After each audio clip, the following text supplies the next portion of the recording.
Tuesday night, the Mets play at Citi Field for the first time since they beat the Padres there on April 12th. They're coming back to Queens after going 7-3 on a West Coast road trip.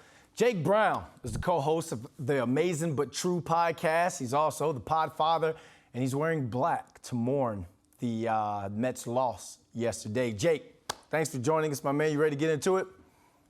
I got to switch it up sometimes. Sometimes it's blue, sometimes it's black. You know, the Mets are bruised up, so we went with black today. All right, so that leads into the first question. What are your thoughts and final grade on that West Coast trip? I'll give them a B+. They still went 7-3. I think they beat the teams they should. They beat the Dodgers 2 out of 3 in resilient fashion with Max Scherzer going down after 3 innings. I thought that was a strong early sign for this team. So that's good. You swept the A's, who are arguably one of the worst teams in the history of baseball. They might win 40 games this year and be like the 1962 Mets. You went out and beat the Giants twice. You put up a lot of runs. Pete Alonso continuing to bash homers. And you got a strong outing from Joey Lucchesi, which I think was important. So you could have won Sunday. Yes, you left a lot of guys on. Drew Smith blows it. Yeah, you were on the edge of winning 3 out of 4, making 8-2. But you'll take 7-3 with all the injuries they're battling, all the resiliency that they've had to go through. I'll take 7-3. So I'll give them a B+, which is similar to my grade at Hofstra in college.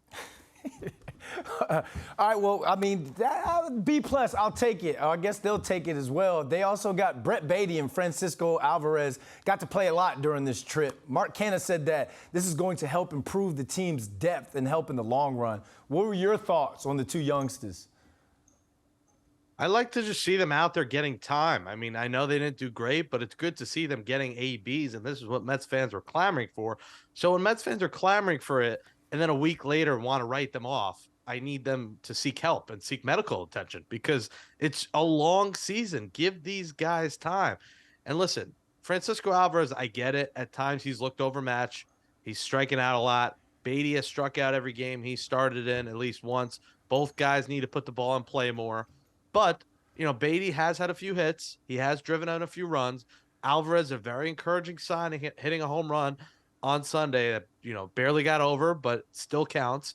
And I think that's a good sign. Give these guys a few weeks of consistent playing time. Alvarez, the good thing is he's playing now. You know, early on, Buck Showalter said Tomas Nido's going to get a bulk of the time. Well, now Alvarez is getting about 4 starts, 5 starts a week. So I want to see that for a few weeks before I say, send him back to AAA. There's a chance he goes back to AAA when Narvaez is back in June. So this Alvarez experiment might not be long, but let's see what it is for a good 6 weeks before writing him off. Baty's defense has been okay. Alvarez's defense a little bit suspect, so he's got to improve on that. And I'd like to see Baty, you know, be more of a hitter in the gap, hit for power. He hasn't homered yet, hasn't had a double yet. So I'd like to see him some extra base hits from these guys and drive some guys in. All right, so you're giving the youngsters some time and the benefit of the doubt. I want to see your thoughts on Tylor Megill, if you're going to give him time and benefit of the doubt, because he pitched 4 innings. He allowed 4 earned runs on 6 hits, 1 walk, 2 strikeouts, and he left after just 81 pitches. That's the shortest start to the season. Any concern about this outing, or was it just a bad outing? I think it was just a bad outing, and now Tyler Big Drip Megill, friend of the Amazing But True program, as we talked to him on the field, and he roasted me for my drip. He said, you know, he keeps his hidden, and his, you know, he doesn't need it out like I was having. So shout out to him for roasting me. I appreciate a good roast from the Mets starter. I'm not worried about him. Listen, he's been good all year. 2-0-2, 3 runs before Sunday. It was one bad outing. You know, he didn't get a ton of run support either. He gave up 4 runs, which, you know, is not brutal.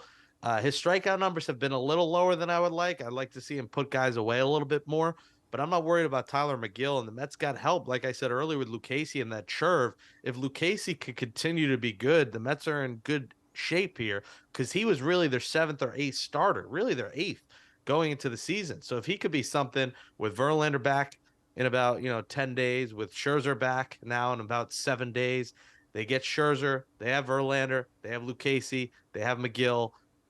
They'll be just fine. So, and Senga.